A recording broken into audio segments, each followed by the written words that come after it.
chapitre 14, des versets 15 à 16, puis le verset 23 à 26.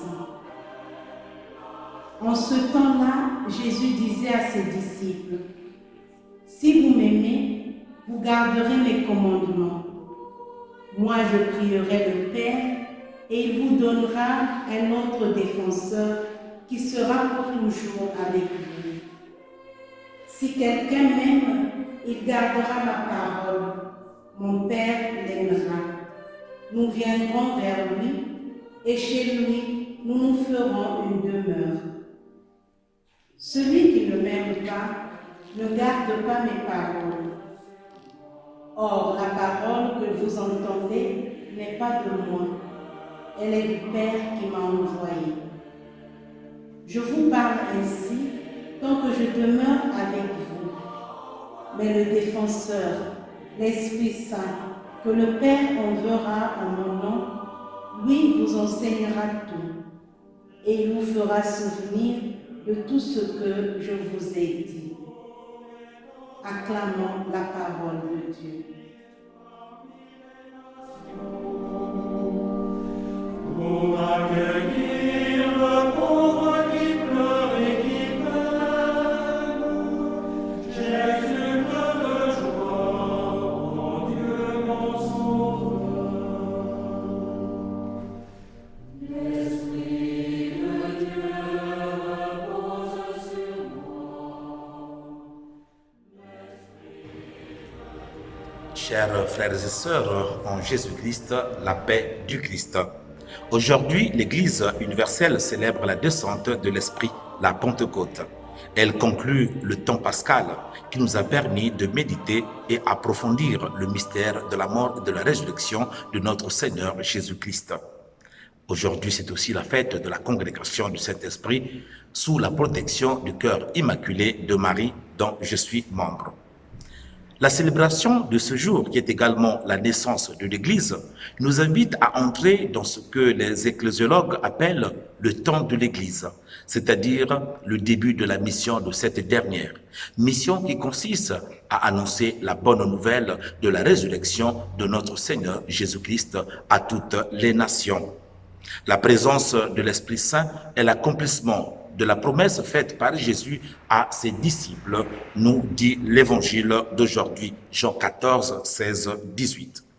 Descendant sur les apôtres, l'Esprit Saint, à travers les langues de feu et le don des langues, comme nous le dit saint Luc dans la première lecture, les Actes des Apôtres, n'est tout autre que le signe de l'universalité de la mission. Saint Irénée de Lyon nous dit « Car l'Esprit Saint aurait annuler les distances, éliminer les désaccords. » Fin de citation. Le même esprit fait transformer les apôtres en une nouvelle créature en leur donnant courage et force afin de proclamer la bonne nouvelle. Acte 1, 8. Bien-aimés dans le Seigneur, le don des langues et les langues de feu qui se posèrent autrefois sur les apôtres se pose aujourd'hui sur chacun de nous en nous transformant en témoins missionnaires. Nous ne sommes plus sous l'emprise de la chair, mais sous celle de l'Esprit, puisque l'Esprit de Dieu habite en nous, nous dit saint Paul dans la deuxième lecture. Dans l'Évangile, le Seigneur nous demande de garder sa parole, si nous l'aimons. Celui qui l'aime, le Père l'aimera et viendra habiter en lui. Et il priera le Père pour qu'il envoie le paraclet ou le consolateur.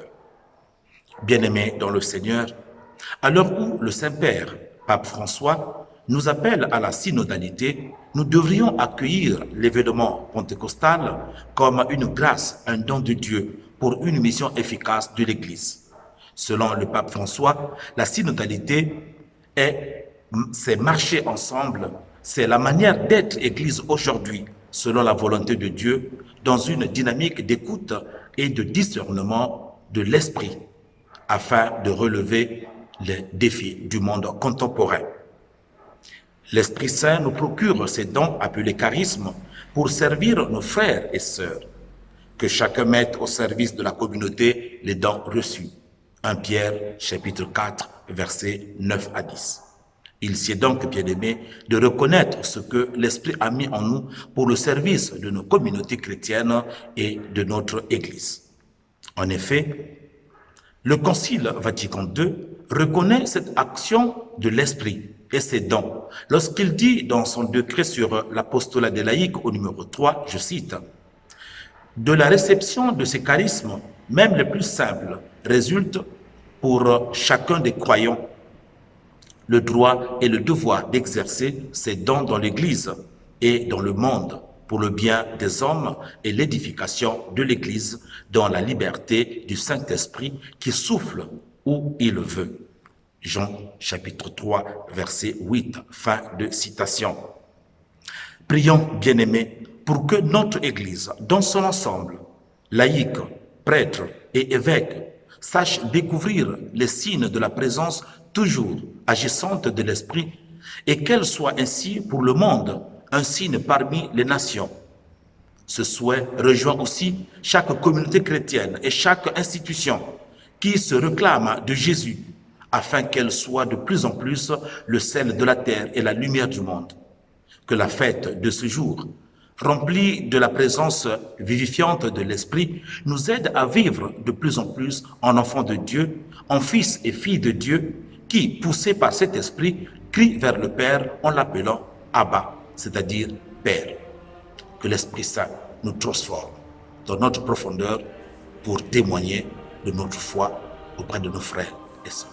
Je vous souhaite une bonne fête de la Pentecôte. Laissez l'Esprit nous pénétrer. Viens, Esprit Saint, viens renouveler la face de la terre.